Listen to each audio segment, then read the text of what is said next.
All right, come on in, everybody. Welcome back. Another Tennessee Holler Facebook Live. I'm Holler founder Justin Canoe. We're going to be talking to a friend of mine today who is running to replace somebody that is not a friend of mine. Elizabeth MADEIRA is running in Williamson County to replace former Speaker Glenn Casada, who resigned in disgrace. Before we get to that, I just want to tell you we are at tnholler.com, at the tnholler on Twitter, and Facebook is where you can find us. We also have a handful of other hollers all throughout the state. That's made possible by your generosity. So thank you so much. If you have a few bucks, give it to Liz. If you have a few more, chipping in really helps. Before we get to our interview with Elizabeth today, I just wanted to take a little trip down memory lane and remind everybody who Glenn Casada is and why it's so important that we replace him. He is my state representative. I'm sure a lot of you who are watching, he's yours also. The man is an absolute embarrassment. He should not be running again, certainly should not be winning again. And let's just go ahead and take a little trip down memory lane and remember a little bit about why this guy is such a terrible representative and so many of the things that he did that are such an embarrassment to a district like ours. Calls for an investigation into a former top aide for Tennessee's House Speaker. Racist and vulgar text messages. Racist text messages. Racist text messages sent by the House Speaker's Chief of Staff. Black people are idiots. You think that black people are idiots? Using thug N-word. And I question, is that how they see us? It's shameful. How can you defend that? And in a 2016 exchange with Casada himself, Catherine responded with this black people meme. The House Speaker claimed he never got such a text. There's something not right about that story. I'm convinced some liberal guy living with his mom and dad in their basement created this to frame my chief of staff. I've never in those 10 years seen The man's a liar. Racist or bigoted action out of him. I do not believe those are true. But the day before, Casada had his suspicions about the source of the text messages. He knew the whole time. Casada had even tried to convince talk radio host Phil Valentine that the texts had been fabricated. I don't appreciate the fact that he came on my show and lied. Phil's a Republican. Jeremy's a Republican. Powerful man in the state of Tennessee was complicit with racism. We're not as stupid as the Speaker's office may think we are. Other texts showed vulgar exchanges about women with the Speaker himself. Both men speak of women in vulgar terms. Glenn Casada says his lewd texts with former Chief of Staff Kate Catherine were, quote, locker room talk. The Speaker, can I just touch? Catherine, LOL, okay, maybe just once. Catherine also texted, just did a gram of cocaine in my That office happened. at 10:38 a.m. on a work day. Cocaine on Capitol Hill. Cocaine on the job. Kate Catherine brags about snorting cocaine inside his legislative office. Casada himself had backed legislation in 2014 cutting off welfare recipients who tested positive for drugs. But in the case of Catherine, who makes $200,000 a year, the House Speaker was more lenient. Our investigation also revealed Catherine may have attempted to have a student activist's bond revoked by framing him for contacting the Speaker. Did House Speaker Glenn Casada We never got this one resolved. a young activist? Did you send the altered email to the DA's office? It's a simple yes or no question. It was a shock because it was my freedom. If this would have went through to revoke my bond, I would be in jail right now. I know nothing of that. How did that happen? I know nothing. Oh, he knew. Nothing of that. Nothing. Speaker Casada told us his office did absolutely nothing wrong. Were you trying to frame this young activist? If you want to defend yourself, now's the time. This was an extreme form of retaliation where you're willing to lie to take away somebody's freedom. Jones says that while former House Speaker Beth Harwell routinely met with his group to hear their concerns, Casada has refused. There's an extremism. This is a mean group. You see a sort of drunkenness with power. Of course, this follows a legislative session in which Casada repeatedly dodged questions about allegations that a member of his own party had sexually assaulted. Protecting pedophiles. Did he ever touch you inappropriately? Yes. My breast and below the belt as well. His words were, I want you to feel how you make me feel. I want you to feel it throbbing. His penis was between my butt cheeks. Many in Tennessee assumed that the state representative would step down. In fact, his own party asked. This was how the holler started. Chairman of a key education subcommittee. One of his chief defenders is Tennessee's House Speaker. The House Speaker's response, quote, If I was raped, I would move. If I was raped, I would move and hell would have no fury. Where should we all move? Speaker Casada would not speak with CNN on camera. He's admitted this on tape. That's where we disagree. He did not admit to it. I've lived with that, and you don't know how hard it has been for me. I'm a father of a 2-year-old daughter. And I have 2 daughters myself. So how Four granddaughters. How do you sleep at night? He has said publicly that He he's never already met with them. He them. lied. I have. Have you listened to the victims? They came into my office. He lied. He That's knows a lie. that's not true. I know it's not true. He's ran ads basically calling us liars. I don't think they're lying. I think they're believing something that's not true. Okay, Glenn. To the sides of my breast, underneath my arms. That's something I'm still asking forgiveness for.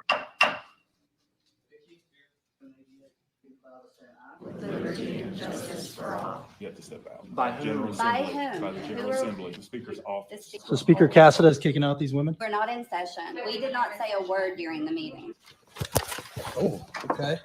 I'm going first, I guess. I'm going willingly. You don't have to break my arm. Just the Speaker's office. I don't think they have grounds to remove us. Slowly losing any kind of trust with our public. Makes me so angry. That's a hindrance or a distraction has to be moved out of the way. The right to assemble does not guarantee a silent meeting. Silencing dissent. I wanted to continue that announcement. The member is correct. The Supreme Court has said that You're unfinished business. Shoving match involving House Speaker Glenn Casada. Democrats tried to walk out. Speaker, though, tried to lock the doors. Why aren't we allowed out? The lawlessness and the culture of arrogance that we've seen demonstrated throughout this session. House Speaker Glenn Casada kept the vote open for 40 The vouchers, minutes. FBI agents bribing people. interviewing legislators about whether any improper incentives So dirty. were offered to pass the bill. Holmes says Conference Using a said slush the fund to Speaker bribe did not them. need your vote on the voucher bill. What do you want? Representative Bob Ramsey from Maryville said the suggestion That's a was that Republican. this could favorably affect revenue expectations in my district eventually. Democrats sent a letter to the U.S. Attorney today asking for a full investigation. Surveillance system has been installed. I mean, a Extraordinary dictator. breach of trust. He's a dictator. My reading of the statutes, it's a felony. Speaker Casada, did you ask him to step down because he voted against vouchers, sir? Why are you protecting David Byrd over there? What does David Byrd know on you, Speaker Casada? As a Rule 10 woman and survivor, I'm disappointed Glenn Casada didn't show his face here today. We come, God, praying that our brothers here who guard this door know that we come in a spirit of nonviolence, but what is violent is racism. What is violent are these policies that deny healthcare and voting rights. What is violent is that statue that commemorates white supremacy and hatred and intolerance. That is violence, oh God. So we pray, God, that you might touch these troopers. You let them know that there were troopers before who stood on the bridge in Selma, God, but you brought them down, God. And there were troopers who stood in the doorsteps of schools, oh God, but you brought them down, oh God. I think it's time to go.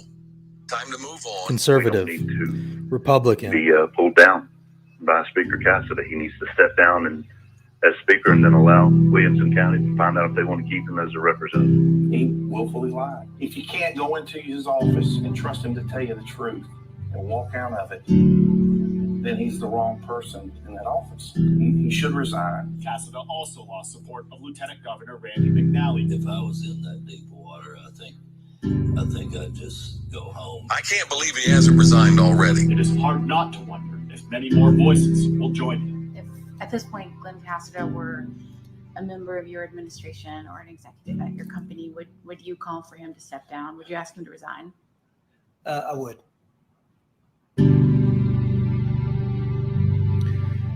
Okay, so that's the context in which we now come to interview Elizabeth today.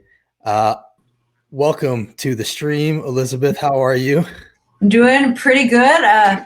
Wow, that was a lot to be reminded of. I remember following everything last year as it was happening, and all of that was a big reason why I decided to run. So now watching it all again was a good reminder for me too. Yeah, I haven't watched that in a while. It's always a shock how much stuff there is. And honestly, that is not even all of it. There were campaign finance issues. There were other lies he told. You know, he's not a good guy. And what ended up happening was, for people who aren't familiar with the situation, his own Republican caucus voted for him to step down as speaker. He was the shortest serving speaker in the history of Tennessee. but he's still a state representative, and now he is their nominee for this seat yet again. So you stepped up to run, so appreciate that you did that. And I don't want to spend the whole time talking about Glenn Casada. I want to talk about your campaign, but I really do think it's important for people to understand the context that we're in, the history of this race, the history of this seat, and why it's so important that people put their partisan differences aside and vote for somebody who is not going to be a total embarrassment for our district, which Glenn Casada is. He's an absolute embarrassment. And I hope people will be able to see past that. Now let's talk about your campaign, your race. Tell us a little bit about yourself and why you decided to run. Yeah, so I have lived in Franklin here in Williamson County since 2008, and I have 3 kids that are now 8, 5, and 3. And a little bit of my backstory is that I actually grew up conservative and evangelical, which a lot of times those seem to go together. And a big turning point in my political journey and story was Sandy Hook. I was actually a teacher at an elementary school here in Franklin, and my son, our oldest, was 6 months old at the time. So I was a new mom and a teacher. And I'm sure, like you and so many people paying attention, completely remember where I was when I heard about the shooting, especially being in a school with young kids, just feeling so grieved and sad, but also really scared that this was getting to be enough commonplace that it could really happen anywhere. And really after that started paying really close attention to politics. And like I said, I had previously voted pretty conservatively and started paying attention to what happened in Washington and at the State House, and saw instead of our representatives responding by passing very common sense gun legislation that would keep us safe, they ended up bowing to the special interests and the NRA. And to me, I thought, this is ridiculous. This is not, this doesn't speak to being pro-life, as the party claims to be. So that was kind of a big turning point for me in my political journey. And of course, by the time Donald Trump was elected, I thought, oh my goodness, like how is he getting so much support, especially from evangelicals, when his politics were totally contrary to everything I was taught growing up. Love your neighbors as yourself, right? And so anyway, Donald Trump's election in 2016 was another big moment for me. I think the night after the election, I looked up the Williamson County Democratic Party and went to the first meeting and thought, I have to do something about this. Like, we're obviously moving in the wrong direction. And I was very scared, as I'm sure lots of people tuning in right now felt very scared. And we obviously were scared with good reason with the directions things have gone. And so after that, I really started paying close attention to things in the State House and in Washington. And 2018 knocked on a whole lot of doors for local candidates, including you. Thank you for that. Yeah. I mean, it was funny. Like my kids would be like, if they didn't have school, because the 2 youngest just had preschool like a couple days a week. And I remember my daughter would say, are we knocking on doors today for Justin Canoe? So they got pretty used to talking to voters and it was kind of cool to get them a part of the political process and see what it involves. And then I did statewide grassroots organizing for Mayor Pete's campaign. And when he stepped out and it looked like the presidential election was moving towards Joe Biden, I also realized I wanted to keep up my activism and the work. And especially when I realized that the Republican Party didn't put an opponent up against Glenn in the primary, I thought, okay, the Democratic Party needs to have a strong candidate. And I'm really determined to run a strong campaign against him, to remind people what he did.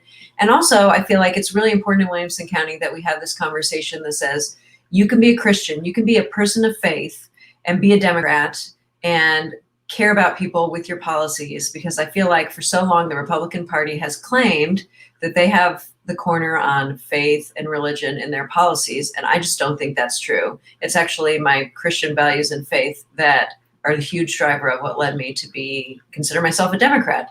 And I think that that's a conversation we have to have across the country. But I think here in where I live and where I'm raising my kids, I want that to be something we talk about. Well, I completely agree that Democrats should do more talking about faith and meeting people where they are. This is a faithful country, 75% Christian. Tennessee is #1 in terms of evangelicals, percentage of evangelicals, which I think is what sets it apart and makes it a little bit of a different story here. And I thought Pete did a really good job of doing that in the presidential election. And so it's nice to hear that you two are doing that. I want to ask you a little bit about that, if you don't mind. You must have family that are evangelical and have not had the transformation and journey that you've had. What do you think the best way to communicate with them is, and to get them to see past the letter next to your name? Yeah, that's a really good question. I think the first thing is finding commonality with people.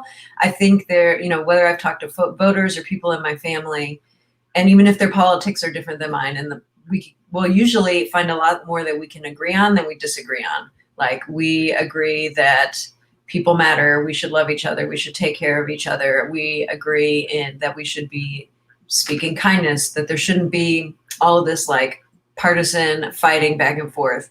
And it's really interesting when I talk, and I think you saw this. I can't remember if I saw the Holler cover this, but recently we just got a statewide poll done.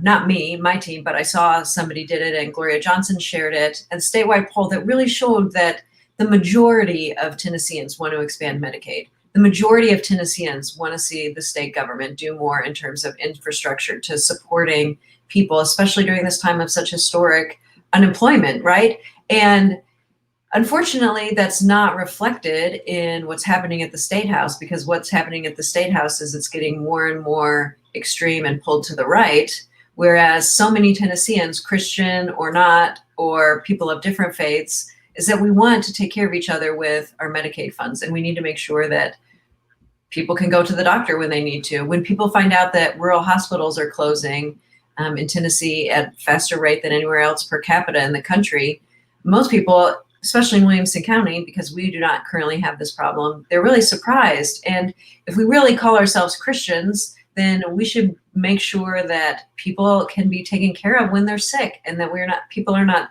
dying without health care. That seems really, really basic. We call, Jesus was the great healer. So that involves us being the hands and feet of Jesus, if that's what if that's what we're claiming our faith is as the state of Tennessee. So I think, and when I explain to people about Medicaid and what it is, and that it's not, I think the right sometimes uses all these fear tactics in their messaging, but expanding Medicaid is not scary. 39 other states have done it, and it just means that people don't fall in that gap where they can't afford their health care. So why is it that we're at such a deficit with that group? I think that what you're saying is true. I believe it in my heart, that the message that Democrats carry is the message of the Bible, caring for the least of these, taking care of your neighbor, taking care of the stranger. Yet, the evangelical community seems to be staunchly Republican, siding with a president that is very clearly the least Christian president we've ever had in our entire history. I get that the appeal to their better angels, I guess is the phrase to use, and focusing on the things we have in common is probably the best strategy. But, part of me just wants to shake them and say, are you serious? Do you think that, what is it that has them so turned off to what we do, and how do we address that? Well, I think fear is a really powerful motivator. And I think right now, right-wing media is using fear as a motivation to get people to the polls and to change their messaging. And I think that I believe Michelle Obama when she says, when they go low, we go high. And I do not want to be using fear tactics to get people to change their votes. But I do think we need to be willing to have conversations with people and tell them, hey, I'm a Democrat, and you do not have to be scared of me. I am here to listen to you, to pass policy that is helpful to you and your community. And I think we have to be willing to stand up against that narrative of fear. And I think a lot of it comes back to abortion, unfortunately. And I think there's also a huge misunderstanding of what it means to be pro-life, what it means to be making laws around abortion. And I think that Democrats need to be willing to talk about it and have conversations with people, because it's amazing to me how many people don't realize that abortion rates go down during Democratic presidencies and go up during Republican presidencies. And I actually used to be a pro-life voter myself. I said I grew up evangelical and conservative, and I actually volunteered at a crisis pregnancy center. And that's where I really saw that these women in crisis pregnancies, the reason the women who stayed there and chose to carry their babies to term and parent them is because we got them connected to these public systems like SNAP and WIC and got them enrolled in Medicaid. You know, one of my good friends says Medicaid is life, and it's so true. Like and these are all the programs that are being cut by Republicans. So it's really disingenuous at best to say that the Republican platform is pro-life, because it's really just when we try to make abortion harder to access and make it illegal, it really doesn't, that really doesn't help support women and children and give them the opportunity to maybe choose to carry their children. So I want to be more focused on, if we really want to talk about what it means to be pro-life, I think we need to start having that conversation and say, restricting abortion is not pro-life. Caring for women, children, families throughout their life, that is what it means to really be supportive of life. And those are the policies that are important to me. And, you know, that doesn't mean that we're gonna like turn the tide around in Tennessee and make Tennessee blue if we have this conversation with people. But I think we absolutely have to start having the conversation with people, and preferably not on Facebook, really, you know, like in person with people on the phone, and realize that if you talk to Republicans that would maybe say, oh, I'm only voting for someone pro-life, but you talk about where your stances are and the things you have in common on the issue, most people are more moderate on both sides than we think. And it's not this like, we also have to make sure that people realize this rhetoric of, oh, Democrats want to kill baby in the last month is just completely absurd, total lies. And again, a fear tactic. So we have to be able to change the messaging to these folks. And sorry, I think I got really rambly on there. No, it's okay. And you know, I wanted to let you go because you said a lot of really important, good things. And I do think Democrats, I think the two things we're talking about here, religion and abortion, we shy away from those things. And when we shy away from them, we end up letting Republicans define our positions on them. Mm-hmm. And what you said is true. What could be more pro-life, quote unquote, than Medicaid, which takes care of the least of these, is health insurance for our most vulnerable citizens. I know exactly who you're talking about that says Medicaid is pro-life. She too has had a journey like yours where she converted from voting conservative to being a proud Democrat. And she says that Medicaid is pro-life. It really is. Paid family leave, subsidizing daycare for low-income women, gun safety legislation. I mean, you can't just be anti-abortion and call yourself pro-life. We also have $1 billion that we're rejecting by rejecting Medicaid expansion every single year. That is not pro-life. And that's our tax dollars that we spend anyway. We just lost $50 million to feed poor children because they didn't publicize the program well enough. I think another $1 billion in TANF funds that didn't get distributed till somebody found out about it. So, you know, this notion that they are pro-life and Democrats aren't needs to be challenged, and you need to do it by talking about it. So I'm really glad to hear that you're talking about it. Your experience at a crisis center is really important. So, you know, I definitely appreciate that. And I'm glad that you're talking about that too. How has it been, speaking of pro-life? I mean, they don't seem to bat an eye about 180,000 people dying in a pandemic. You know, now they just want to go on about our business. How has it been running during a pandemic? How has that been challenging for you? Well, I will say this is my first time running for office myself. So there's a steep learning curve in running for office and a steep learning curve in a pandemic. So I guess I get to learn both at the same time. I'm not having to relearn things, I guess. But yeah, there's definitely more of a focus on phone banking and reaching out on social media to people versus knocking on doors. We're still actually going out and leaving literature at people's doors so they can find out more about me. But, you know, we don't want to be violating people's personal space by knocking on their doors if they're trying to be safe. And I'll say in my conversations that I've had with voters, you know, especially trying to target swing voters, you know, I think we tend to think that the Republican legislative, the supermajority in Tennessee speaks for all Republicans when they say, like Glenn, for example, has quoted multiple times as saying we've overreacted to COVID. But I'm not finding that when I talk to voters. Most of course, there are those people who believe that, and they tend to be the most vocal, but most people in our community really do want to support mask mandates. They want us to wear masks. They want us to keep teachers and families and children and elderly safe. And so I think that I'm gonna continue talking about it, because I think if we let people continue to be in leadership that aren't taking us seriously, we're just gonna lose more lives here in Tennessee. And it's really, I mean, it really is a crisis of misinformation and ceding responsibility when our leaders should be the ones taking care of us. Yes, and our leaders are the ones that are peddling that misinformation. There was just an article about how 6% of the people who died of COVID died of only COVID, and legislators like Jeremy Faison, Jason Zachary, Tim Burchett, and more took that to mean, oh, the other symptoms are what killed them, not COVID. And that is not what that means. It just means that COVID was the trigger, and these were people with underlying health conditions, and it's why we need to be careful. It didn't change anything, but they take it to mean, oh, this has all been one big hoax. And it's really hard to deal with something when you have people in positions of power amplifying misinformation intentionally to fit their agenda, which is what's been going on since the beginning of this thing, and why our outbreak is the worst in the world. So we need people who are going to be legislating based on evidence, which it sounds like you plan on doing.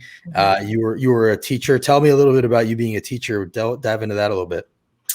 Yeah, so that was my career choice. My major was Spanish and education. So I've taught in public school and private school, and I'm actually currently teaching at a homeschool tutorial, which has been really fun and have been allowed me to teach 2 days a week while still being home a lot with my young kids. So it's been nice to be in the classroom a little part-time. But I think my time as a teacher has really, really showed me that the laws, like the guidelines and the testing, all that kind of stuff that comes from the state, is extremely frustrating when it's led by people who have no experience in the classroom. Like, we need more legislators who have been teachers, who have been in the classroom, that have the experience, because, to be honest, the mostly men in the state house and in the Senate too, they don't have experience teaching, and they decide, oh, we're going to require this testing, require all these things, without knowing what it's actually like to be a teacher. And so I think we absolutely need more teachers in the state house. Like Gloria Johnson, think about all the great ways that she pushes for good education policy. And we need people like that. Like, Tennessee falls at the bottom of so much. And I think that's because we're letting career politicians make decisions instead of teachers. We don't have enough. I see CJS Wright saying more teachers and mothers in office. I don't think we have any mothers of school-age children in the legislature right now. I think I saw somebody say that recently, which is a wild statistic. And, what? Actually, never. It's not just now. Like, there's never been a mom. It's never happened. That's incredible. Yeah, that needs to change. And people need to know that too. So, I definitely appreciate that you're running. I'm glad you're running. I'm going to keep saying it till I'm blue in the face that Glenn Casada is a dirtbag and has done a lot of terrible, terrible things and shouldn't be running again. The idea that we may put him back there, he's going to lay low. So, and I know Elizabeth is trying to be the good guy in this scenario, and probably rightfully so, although I've been pushing to, have people speak out about this guy. But people who are watching this, please tell the rest of the people in your world and orbit what this guy has done. Show them this interview, because we have 7 minutes at the beginning of this interview of what he has done. Ask them to watch this so that they can see it, because people need to be reminded, because everybody's memory is very short these days. There's a constant influx of information. It's hard to remember. So we need to remind him what he did for the next 30 days, 60 days, however long it is.